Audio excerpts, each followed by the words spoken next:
Oh yeah, come on. Woo! YouTube, what is up? We are back with another day. We got sprints. We actually just finished up sprints. We got snatches and we got shoulder press. We got the 3 S's that really matter. Sprints feeling spicy today. We're doing them at Lifetime, so I just did 5 sprints. We did a bunch of prime times, speed skips, hip wipers, isometrical lunges. We did some arm circles. I've been really loving some circular movement with the arms before sprints just to get some rotational stuff into that upper body. Then we did crescending pogos and then a couple depth drops, and then we ran 5 30-yard XLs today. Juiced up the CNS, got ready to roll, and we're ready to hit some snatches. So let's get after it. Let's go. All right. We're gonna hit some, I saw K-Dot doing these. He's hitting some pause snatches, so he's pulling up, pausing right below the knees, and then getting back up. It's gonna be like the hardest snatch variation ever, and I kind of like that. It's kind of cool. So we're gonna hit those for the warm-ups. When it's light enough, I'm gonna hit 3 of those and then 3 snatch balances until it stops being light enough to be able to do that. Work up to something heavy with that pause, and then after the pause, we'll probably just go into full snatches after if we're cooking. If we're not cooking, we'll probably just max out that pause and go from there. So let's get after it. Let's go.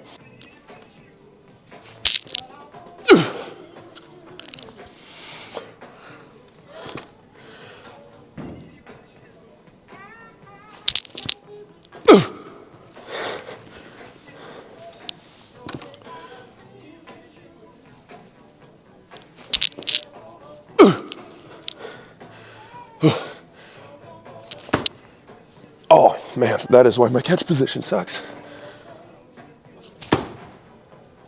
There we go. All right, keep adding weight, let's go. Yeah, as we get heavier, these pauses are gonna be absolutely nasty. And this is not revolutionary advice, but if you want hard things to feel easier, do harder things. And these pauses are a beautiful example. Same thing as like a squat. You wanna get really good at squatting, hit some pause squats at the bottom, rip those for like 3-6 weeks. You'll become a fucking monster at squats. Pauses, man, they're just so spicy. All right, let's get it.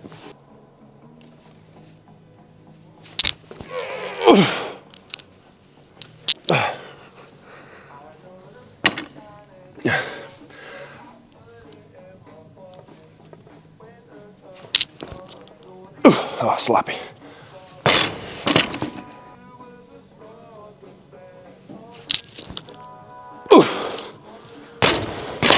Shit, I forgot my snatch balances. Gotta do one more.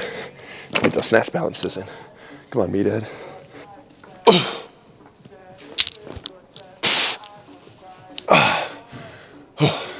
This is cardio. Alec Blandis would be proud.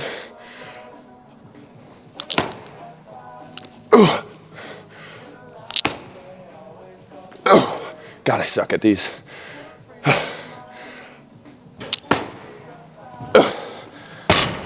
Let's go. Another piece of revolutionary fitness advice here is I'm back on my diet and I feel fucking amazing. It's so stupid, but I was pretty dialed in with my diet, like 80%, 20%. Right now, we're really dialed in our diet, and the energy levels throughout the day, absolute money, dude. The last 2 weeks, I've cut my caffeine intake pretty much in half just because I have energy from actual food now, and feeling so much better. So excited to see where we can take our lifts this year now that we're actually dialed the fuck back in instead of being a fucking degenerate and ordering Chipotle every single fucking night. So let's get after these. Let's rip.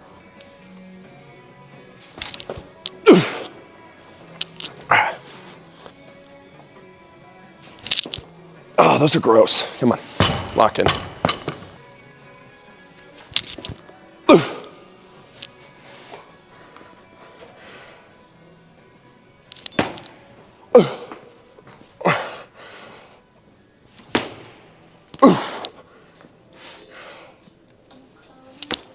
Oh, gross. Why are you doing that? Come on.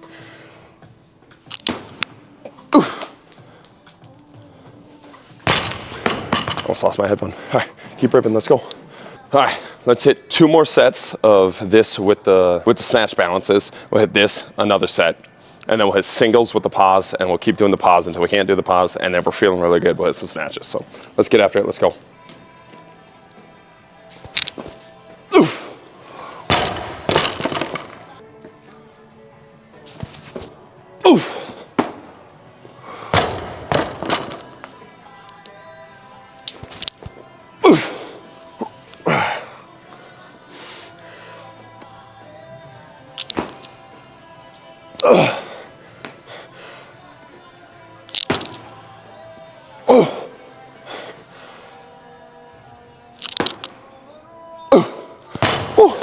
right, one more set of those.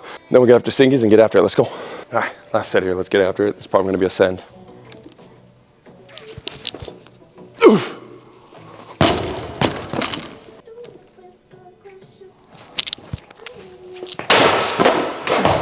Sheesh.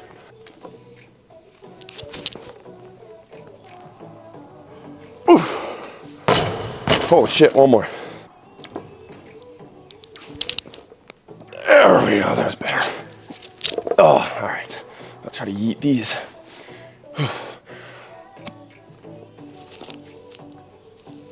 Oh.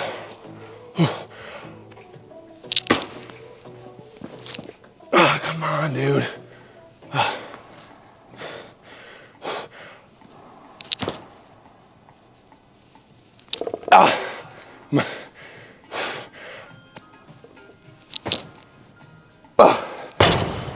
Oh my God, much too much of a send. I am dying. Whew. All right, let's hit some singies. We want to gas ourselves out. Hopefully not, hopefully we can come back from that.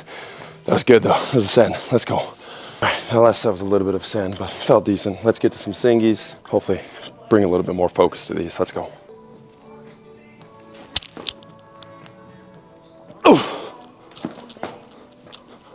Oh. We are a sloppy mess today, but if we dial in, I think the CNS is there to hit something decent. Let's go. So when I'm a dumbass, I'll admit I'm a dumbass fully. One of the guys in the comment section of a YouTube video, like 4 YouTube videos ago, was like, hey dude, you got your straps on backwards? And I absolutely did. I was just copying the video that the straps came with and they had them this way. I was like, dude, they feel like shit. I was bitching about them left and right. I'm like, dude, why do these straps feel so shitty? It's like, they're the wrong way. You're a dumbass, bro. So put the straps on the right way. They felt so much better. So sometimes I feel like I'm pretty smart, and then sometimes I'm an absolute dumbass. So we're gonna take some smaller jumps here just because I don't love that lockout position right now. Hopefully power through that lockout on this one and then start to get after weight. So let's get after it. Here we go. There we go. Let's go. That felt good. Here we go. Let's power. Another elite performance hack. Wear your belt underneath your cool shirt, just like this, so you can wear baggy, cool shirts and look like a fuckboy in the gym without it messing up your overhead position. If you have a baggy shirt and you put that belt on top, it keeps you restricted. You gotta put that belt underneath. High IQ plays, so that'll make up for my little strap mishap here. Let's get after this, let's go. Oof. Woo. Let's go, a little less clean, keep adding weight, let's go. All right, let's lock this shit out and get it, let's go. Oh, all right, we got that, let's go. Like if I ever figure out how to lock out my right arm on these, I think I could actually snatch 400 pounds, not really, but that right arm lockout is actually so embarrassing and so unathletic, and we gotta figure it the fuck out, let's go. Oh, that was actually solid, come on dude, lock in. Oof. Oh. There we go, let's go, that felt clean. All right, so all I did was bump my right hand out just a little bit on that catch position because I was watching it. I was like way far in with the right hand, way far out with the left hand. I don't know if it was like some autistic tick I had there. I don't know what the fuck I was doing, but I felt like I was actually able to get that hand over. And if that solves all of those issues, I'm not saying it's going to, but if that was the only issue I had, I actually might rage quit this whole Olympic lifting thing because I'm an actual idiot, because that was like 6 months of fucking that up. So if we get this, I might cry tears of joy. Let's go. Oh yeah, we can do that today. Let's go. Oh my God, let's go. Woo! Fuck yeah. All right, lifetime PR on the snatch with this pause. CT is real, but we're gonna fucking get it. Let's go, dude.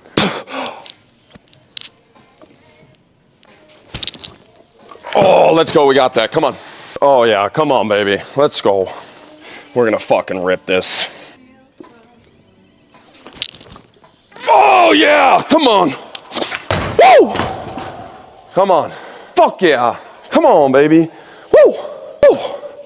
Fuck yes, dude, let's go. All right, well that was fucking dope. I got blood on the bar, I got blood on my shin, and we got a 5-pound PR on the snatch with the pause. Fucking sickening. So apparently all I had to do is widen my hands on the start. I couldn't get that width on the grip without the straps, it feels like I just lost so much tension on the bar. So I either had to teach myself how to hook grip or just continue to use the straps. But that was fucking dope. I'm pretty hyped about that.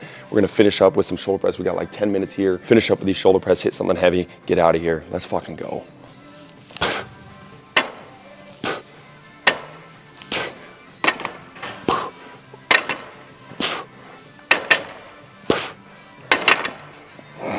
I got the question in this week's Q&A of how do you increase your overhead press? And I think it's a very real question, because I think the shoulder press is actually kind of like the bench press, where it's kind of an S tier of a strength test, like to see if your actual numbers are improving, because there's not a ton of ways to cheat it, especially if you're coming from a dead stop and you're actually staying strict with your overhead press. Obviously, if you're turning it into a push press, there's something there. That's why I kind of like that bench press, because you're a little bit more stationary, but it's a really good test to see if your actual strength's going up. This is less CNS dependent, and even if you're beat up that day, you can press. So like if your overhead press is going up and your bench press is going up, to me that tells me you got something going on that's spicy with your program. But how do you increase your shoulder press? Obviously shoulder press a lot, right?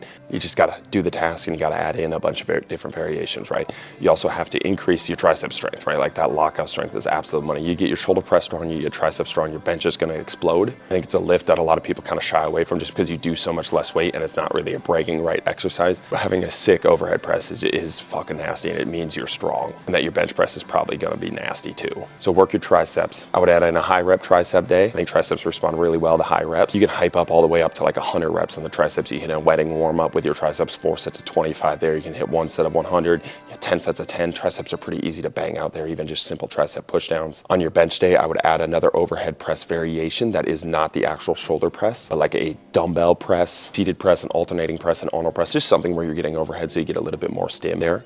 I think push press is a nice way to overload that overhead press, and you can do a push press into like an eccentric. I really like that one. So you're using the legs to cheat up and then you're controlling it on the way down. That's a really spicy variation that you can do to increase your overhead press. I love dead pin overhead press because it takes away a little bit of the cheating there, and it really has to drive all the way up. And I think keeping your shoulders healthy is really important for getting a good overhead press too, because if you got cranky shoulders, you're not going to want to overhead press a lot. So a lot of rotational stuff for the shoulders, just to keep them healthy, keep them feeling good. So when you do overhead press, it feels good to be able to overhead press rather than feels like you're jamming something in there, right? So it's not something super complex. It's just a harder lift to kind of drive up numbers. It takes a little bit more time, but I definitely think the overhead press is worth it, and it's kind of an S tier exercise. But keep it simple. Overhead press 1 day heavy, overhead press 1 day for volume, hit a shitload of triceps, have a high volume tricep day, have a strength tricep day, and honestly, I think you can hit triceps 3 to 4 times a week pretty easily, especially if the triceps are the lagging muscle for your overhead press. And then lock in on your overhead presses too, and then treat it like a main lift. And I think a lot of people always treat it like a secondary lift, and they never actually treat it or train it like a primary lift. And that's a lot of reasons why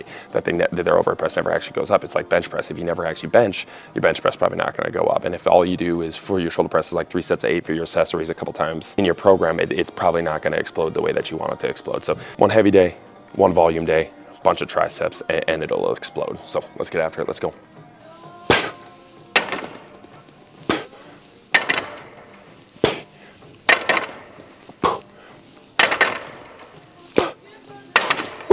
Another thing on the shoulder press, I think I've been ripping a lot of singles just because I wanted to get to 225 for that, and I finally got that last week. I want to get it more, a little bit more consistently rather than just fucking full sending a lift, and I want to be able to stay super strict rather than like walking into it and just like fucking praying that we got it. We hit like an RP 14 225 press, I think it was last week. But the only reason I was doing singles is to get that 225. I think shoulder press grows a lot better if you're hitting 3s and 5s. You actually do some working sets with it rather than just 1 rep max everything. I think to me a lot of other lifts respond a little bit differently, at least for myself, where singles are pretty effective at driving up strength, but I think shoulder press gets a little bit sloppy when you do that, and there's such a cutoff point with the shoulder press, at least for myself again, where I have such a sticking point that if I only do singles, I kind of hit the same number over and over and over again unless the stim's really high. So hitting 3s and 5s for the shoulder press is also money. So let's get after it. Let's go.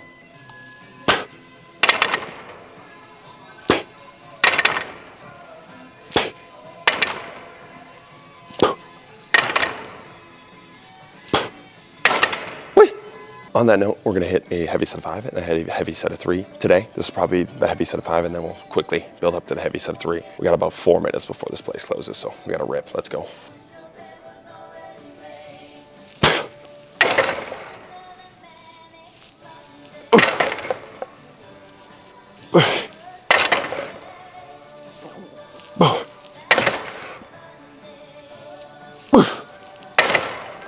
Let's go. All right. We're probably gonna hit this set and another set, and then we gotta get out of here. Let's go.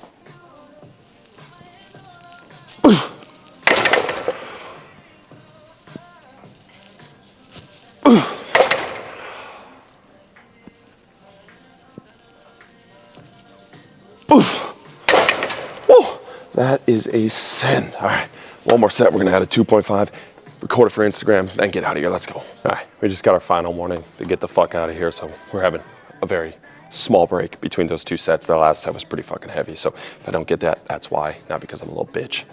And that's my built-in excuse, and I'm sticking by it. Let's go.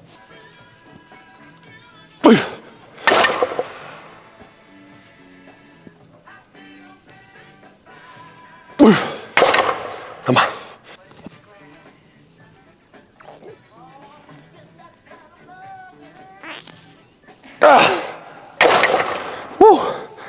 RP2, nice and light. Way to end the day. Appreciate you guys watching. That's a pretty fucking sick training session. I gotta get out of here. Let's go.